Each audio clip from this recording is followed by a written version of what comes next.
মালদার কালিয়াচকে বিচার বিভাগের আধিকারিকদের ঘেরাও করার ঘটনায় কঠোর পদক্ষেপ নিল নির্বাচন কমিশন। সুপ্রিম কোর্টের নির্দেশ মেনে এই ঘটনার তদন্তভার দেওয়া হয়েছে এনআইএকে। শুক্রবার এনআইএর একটি দল রাজ্যে আসার কথা। বুধবার রাতে ভোটার তালিকায় নিবিড় সংশোধন চলাকালীন কালিয়াচকের ৩ মহিলা সহ ৭ জন বিচার বিভাগীয় আধিকারিককে প্রায় ৯ ঘন্টা ধরে ঘেরাও করে রাখা হয়। অভিযোগ, ভিড়ের মধ্যে এমন লোকজনও ছিলেন যাদের নাম ভোটার তালিকা থেকে বাদ পড়েছে। তারা এসআইআর এর বিরুদ্ধে প্রতিবাদ জানাচ্ছিলেন বলে খবর। গভীর রাতে বিশাল পুলিশ বাহিনী পৌঁছে আধিকারিকদের উদ্ধার করে। তবে উদ্ধার অভিযানের সময় তাদের গাড়িতে হামলার চেষ্টা হয় এবং রাস্তা অবরোধের ঘটনাও ঘটে, যা পরিস্থিতিকে আরও উত্তপ্ত করে তোলে।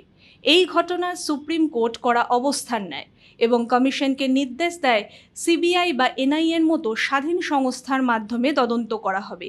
এই ঘটনা বিচারকদের ওপর ভয়ের প্রভাব ফেলবে বলে মামলার শুনানিতে জানান প্রধান বিচারপতি সূর্যকান্ত। ব্যুরো রিপোর্ট, মাধ্যম।